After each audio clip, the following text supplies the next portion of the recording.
do for DriverCheck? I am in the booking department as a Tier 3 booking specialist. Okay, so what does a Tier 3 booking specialist do? I book appointments for all of our clients. I get email requests, I get phone requests, and I speak with them directly and speak to the collectors to get the appointments booked. Okay, so somebody calls into DriverCheck, they're looking to book an appointment, they've been told they have to go and possibly get drug testing, whatever. Yeah. So you're on the other end of the line, and what do they have to tell you? Things like location, I assume? They tell me a little bit of information about themselves, and then they tell us where they're located, and all the booking instructions are in our computer system that we have there so that we make sure that they get the right testing done.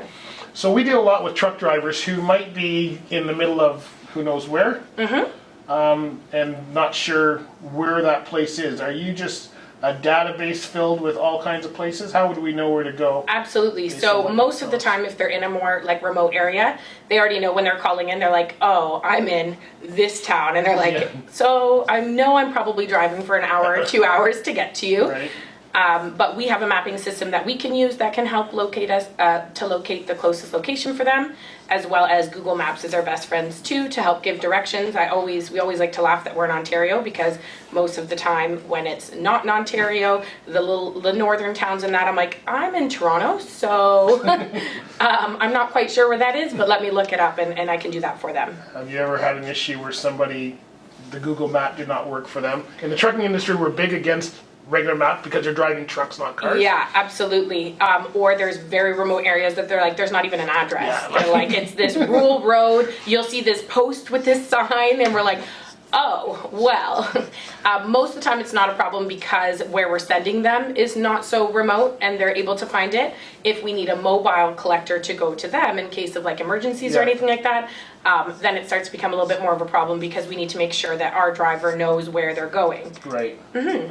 So, okay, so that's pretty good. So what happens if somebody needs to change an appointment? Because truck drivers often get delayed on the road for unforeseen reasons. They probably thought they could make it an hour when they talk to you, and now they can't. So what happens in the booking process if there needs to be a change, cancellation? Yeah, absolutely. We get lots of DOT drivers, so drivers who are going across the border, who are coming back and get stuck at the border. There's like lots of delays, and most of our sites are really accommodating with being able to call them and say, hey, the driver's running 30 minutes behind, or hey, they're not going to make it today at all. Do you have anything tomorrow morning? And all of our sites are great. They're really accommodating at being able to change the appointment and get them in at a different time. Okay. Do you warn them of some of the things they should think about when going for a test? Because I've heard things like,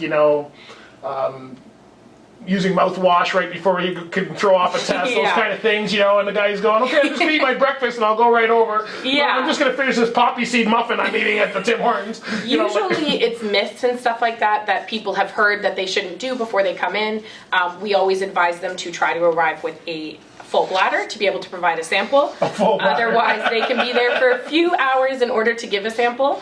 But most of the time we're just advising them of ID. You'd be surprised at how many people show up and have nothing on them, but we know that they've driven themselves to these appointments, so not quite sure how they're driving around out there without it, but you would be surprised at how many people show up without ID. That would probably be the number one. Really? Really? Okay, that would surprise me. With truck drivers? Yeah, public transportation or something, taking it, I understand, but if they've driven themselves to the appointment, I would hope that they're showing up with a driver's license. That would be impressive. How long have you been working for DriverCheck? I have been working with DriverCheck for about 8 months now. Oh, you're almost brand new. That's great. So anything you would want someone to know about the booking process? Just having the ID when they arrive, but anything that they need to have for you when they're on the phone, or? No, just being able to know what location that they're looking to go to, so they don't have to be going near their house.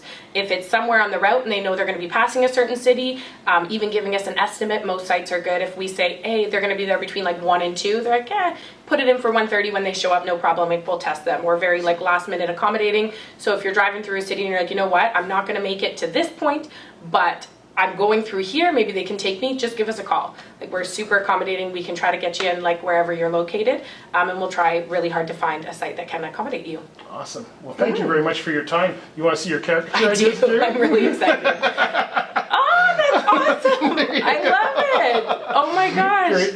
I'll put this in the bag. Awesome. Thank you very much. Thank you.